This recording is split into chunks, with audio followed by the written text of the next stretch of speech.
pastor Silas Malafaia, juntamente com o deputado Tenente Coronel Zucco e o advogado do ex-presidente Jair Bolsonaro, Fábio Weingarten, falou a repórteres da Velha Imprensa sobre a manifestação convocada por Bolsonaro para o domingo, dia 25, em São Paulo.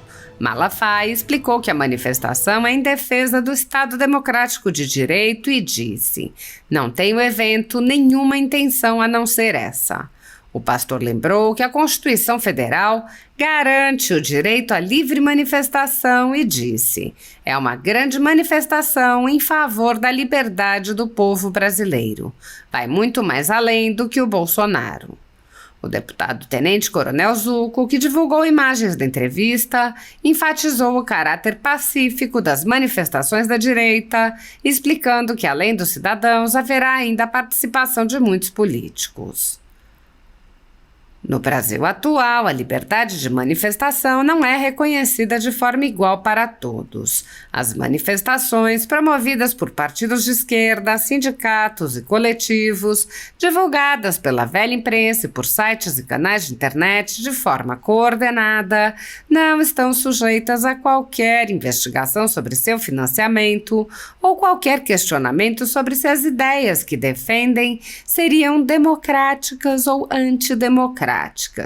Mesmo quando há cartazes pedindo ditadura, depredação de patrimônio público e privado, bloqueio de vias, agressões a políticos e cidadãos, nada disso é considerado um ato antidemocrático quando o ato é da esquerda.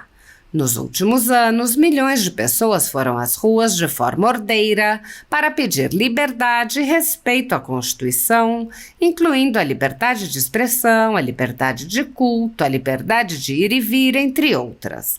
Essas manifestações pacíficas tornam-se alvo de inquéritos sigilosos, alimentados por notícias da velha imprensa, nos quais manifestantes e jornalistas que cobrem as manifestações são perseguidos, presos, censurados e têm seus bens apreendidos.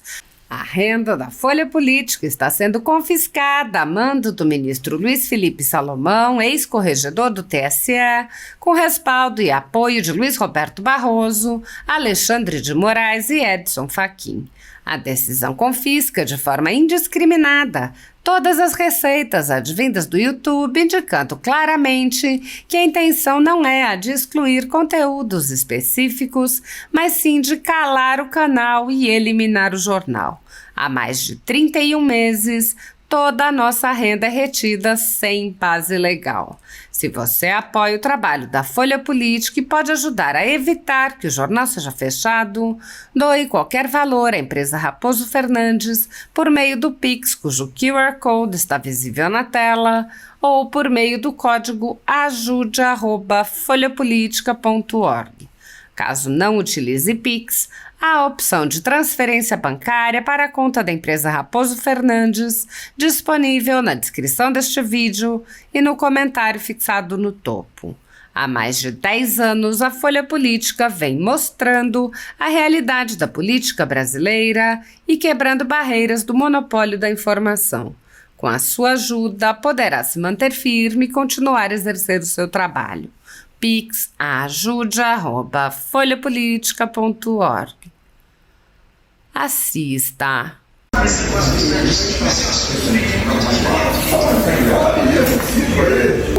defesa do Estado Democrático de Direito. Bem, nós acreditamos que todas as pacíficas são livres da nossa nação. E é isso que nós vamos fazer. Bom dia a todos. O pastor e o deputado Zucco chegaram a Brasília agora cedo, juntamente comigo. Estivemos reunidos com o presidente Bolsonaro para a preparação do evento de São Paulo, do domingo, dia 25. Evento esse idealizado pelo pastor, organizado a muitas mãos. Já de antemão agradeço o empenho do pastor, a ideia, a lealdade. O deputado Zucco, uma figura constante ao lado do presidente. Eles vão contar um pouquinho de como vai ser o evento dia 25 na Avenida Paulista. Bem, nós acreditamos que todos os nossos eventos são eventos pacíficos e com o mote de que nós estamos defendendo o Estado Democrático de Direito. Isso vale para todo mundo. Não tem o evento nenhuma intenção a não ser essa. porque nós estamos num Estado democrático de direito, artigo 5º, inciso 16º da Constituição, manifestações pacíficas são livres na nossa nação. E é isso que nós vamos fazer lá. Vamos fazer uma grande manifestação em favor da liberdade de todo o povo brasileiro. Vai muito mais além do que Bolsonaro. Exatamente, a ideia é um evento pacífico, ordeiro, com a presença de dezenas de parlamentares, deputados estaduais, vereadores, deputados federais, senadores, governadores, prefeitos, cidadãos comuns, crianças, jovens, adultos, idosos, que estão lá de forma ordeira, pacífica, se posicionando. Pastor, só foi definido agora há pouco como um dos organizadores do evento. Pela manhã circulou uma mensagem, inclusive compartilhada por alguns parlamentares bolsonaristas, que falavam que o evento não precisava de doações nesse momento e que tinha uma organização. Gostaria de saber de onde está vindo o financiamento do evento. A entidade que nós somos responsáveis, no nosso estatuto, prevê que essa entidade pode fazer manifestações públicas. Então, os recursos são exclusivos da Associação Vitória em Cristo. Não tem recurso de político, não tem recurso de caixa 2, ou sei lá de onde quer que seja. Nós estamos amparados legalmente para fazer esse tipo de manifestação.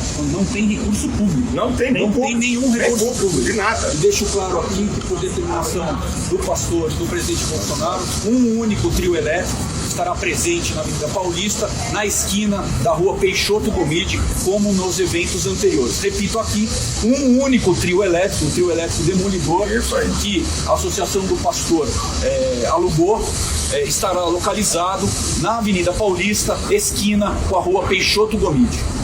É isso aí. Obrigado. Tá bom? Valeu. Com o presidente Rodrigo Pacheco, em função dos últimos acontecimentos das últimas 3 semanas. O presidente nos recebeu, apresentamos a ele uma pauta legislativa, uma pauta que tem intenção institucional de reafirmar as prerrogativas do Parlamento brasileiro, de resguardá-lo e equilibrar o processo democrático, porque não se entende uma democracia onde a inviolabilidade do mandato dos parlamentares e as suas respectivas atuações pelos seus atos e pelas suas palavras está em risco. Essa pauta foi recepcionada pelo presidente do Congresso, o senador Rodrigo, e nós estamos aguardando até amanhã, ou na verdade até sexta-feira, para que ele nos diga o que é que ele efetivamente pode recepcionar. Pedimos também ao presidente que ele estabeleça um diálogo, uma conversa com o presidente da Câmara dos Deputados, o senhor Arthur Lira, para que essa pauta ela tenha a possibilidade de tramitar nas duas casas, desde que haja a concordância, né, dos dois presidentes e as suas respectivas diretorias. É bom lembrar que boa parte dessas pautas que foram propostas do ponto de vista do Legislativo são pautas, inclusive, que já foram anunciadas anteriormente e nós vamos aguardar, né, até a sexta-feira pela manhã para verificarmos o que é que o presidente vai recepcionar, né, e a partir daí nós divulgaremos na sua integralidade o que nós propusemos ao presidente Rodrigo Pacheco, todas elas pautas, né, dentro de ação legislativa de fortalecimento do poder legislativo e buscando sempre os princípios constitucionais do equilíbrio, da independência e da harmonia dos poderes da República, que hoje, na nossa opinião, estão desequilibrados pela forma como a Constituição e a legislação têm sido relativizada na condução dos processos, dos inquéritos que foram instaurados a partir do inquérito do fake news. A exceção que deveria ser circunstancial tornou-se uma regra. Nós estamos vendo que medidas excepcionais estão sendo tomadas praticamente todas as semanas a arrepio da lei em defesa da própria lei. Ou seja, se muda a Constituição por circunstância ou por conveniência política em defesa da democracia. E dessa forma a democracia, é o que dizem, né? E dessa forma a democracia termina sendo fragilizada. A exemplo do que fizemos com a reunião que tivemos com o ministro Barroso, nós levamos ao conhecimento do presidente Rodrigo Pacheco da nossa preocupação com a condução dos inquéritos. Os 4 inquéritos que tratam de temas correlatos e as centenas de outros inquéritos que derivaram dos inquéritos originários, todos eles conduzidos por um único ministro do Supremo Tribunal Federal. E esse ministro tem dado declarações fora dos autos que nos preocupam muito, porque ferem inclusive a lei da magistratura, que impede que juízes possam emitir opiniões e pré-julgar ações em que eles estão responsabilizados. No caso específico do ministro Alexandre de Moraes e do inquérito de 8 de janeiro, é mais grave ainda, porque foi divulgado pela imprensa sem contradita, né, sem que houvesse nenhuma correção, de que o ministro foi escolhido pela presidente Rosa Weber naquela oportunidade, dia 9 de janeiro, para presidir esse inquérito sem que houvesse o sorteio.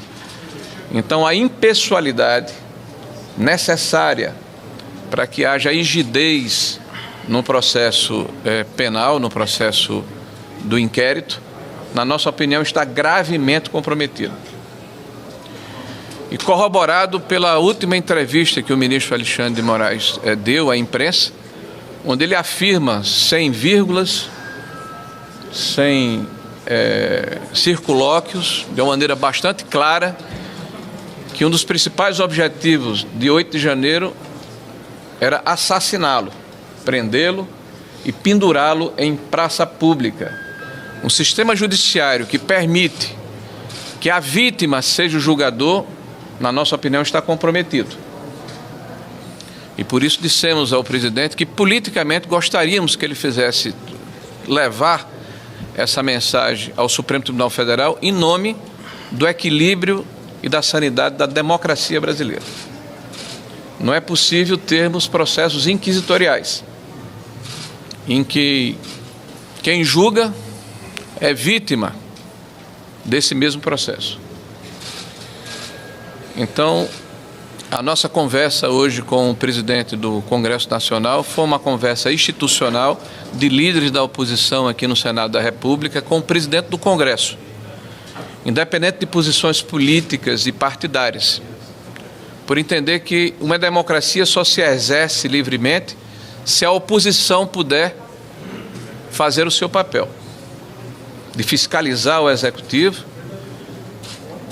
de propor alternativas para o país e de livremente fazer a crítica que achar conveniente em função do funcionamento da máquina pública e até do judiciário.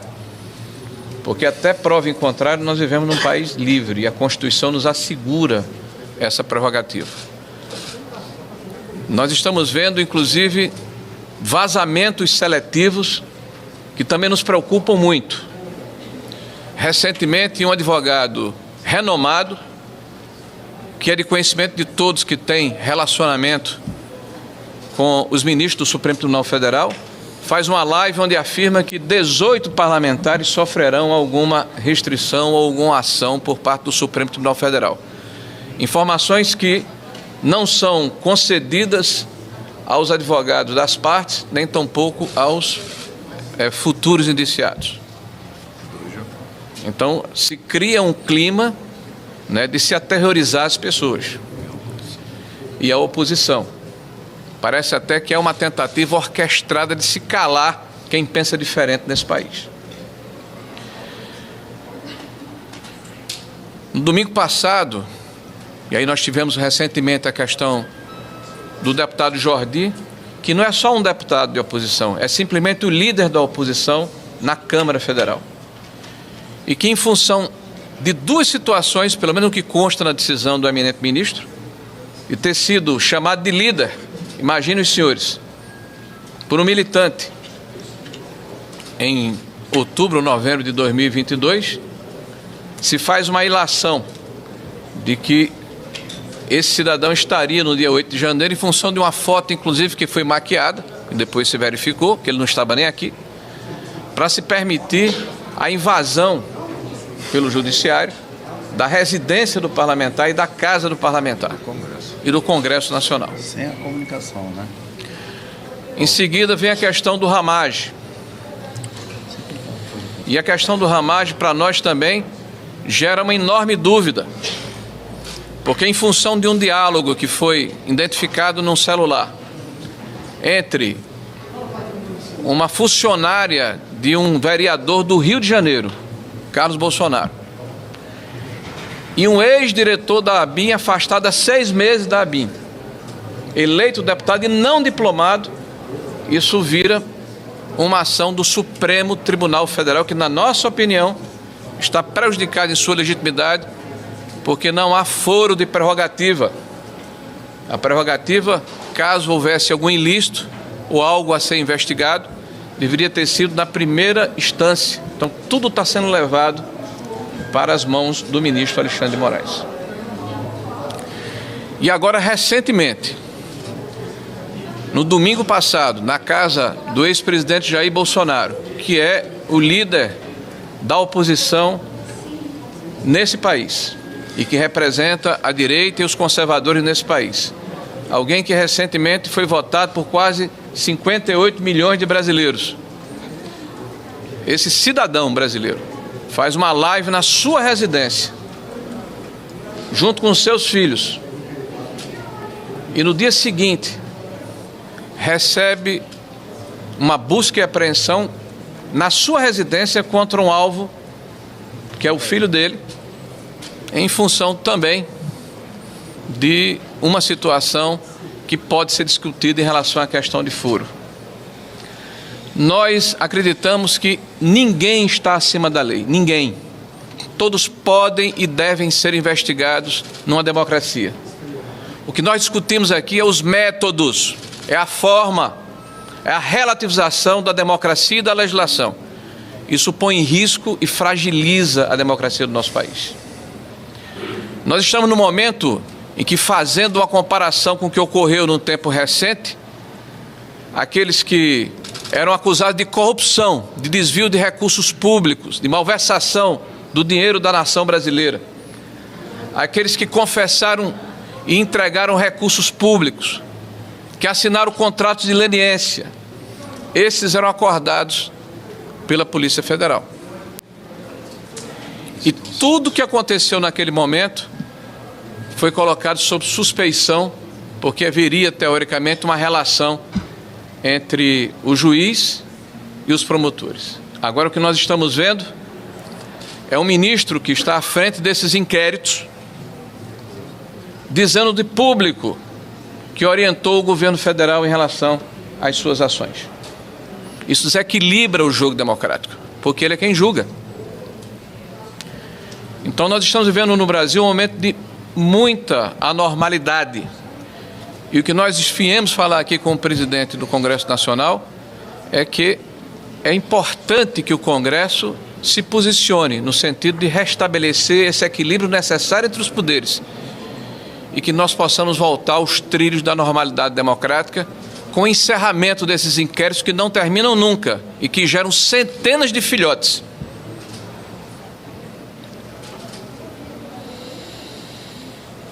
E para nós é importante que todos nós possamos exercer a nossa missão. Quem for governo, que exerça a sua missão como governo. Quem for oposição, a sua missão como oposição. E o judiciário cabe julgar dentro dos autos, e não emitir posições políticas, como a que, por exemplo, o ministro emitiu recentemente e tem reiterado, de que a política de apaziguamento, de reconciliação, que a política de uma eventual anistia é ignóbil, é vil. Talvez ele desconheça a história do Brasil, que de 1890 para cá gestou mais de 40 processos de anistia. Aliás, a presidente Dilma, a ex-presidente Dilma, foi presidente porque foi anistiada. Miguel Arraes, Leonel Brizola foram governadores porque foram anistiados. Vários parlamentares exerceram mandatos nessa casa porque foram anistiados. Vários parlamentares. E essa é a cultura do Brasil. A cultura do apaziguamento, sem que haja a possibilidade de que aqueles que eventualmente cometeram um crime sejam processados da maneira adequada, mas dentro da lei, dentro da legislação, dentro da Constituição, e não se caracterizando uma perseguição contra um grupo político ou uma parte importante da sociedade brasileira.